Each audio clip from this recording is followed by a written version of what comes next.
একটি হ্রদ যার জল কখনো সবুজ কখনো নীল, যার গভীরতা লুকিয়ে রাখে হাজার হাজার বছরের পুরনো এক রহস্য।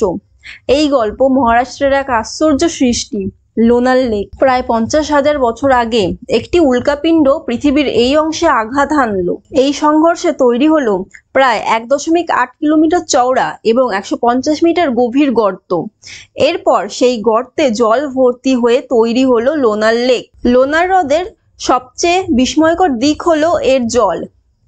এক পাশে জল মিষ্টি, আরেক পাশে সম্পূর্ণ নোনতা। বিজ্ঞানীরাও অবাক, এই হ্রদে দু ধরনের জলের অস্তিত্ব কিভাবে সম্ভব। লোনার লেক পৃথিবীর একমাত্র হ্রদ যা ব্যাসাল্টিক রকের উপর তৈরি। এই হ্রদের জলে এমন সব রাসায়নিক উপাদান আছে যা পৃথিবীর অন্য কোথাও খুব কমই পাওয়া যায়।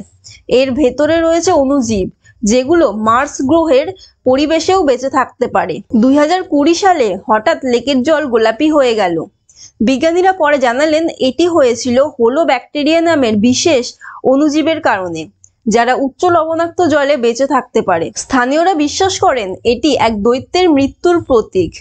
বহু শতাব্দী আগে এই এলাকায় একটি দৈত্যের রাজ্য ছিল। দৈত্যটি অত্যাচার করত আর দেবতারা ক্রুদ্ধ হয়ে তাকে ধ্বংস করলেন। তার মরার স্থানে জন্ম নিল লোনার লেক।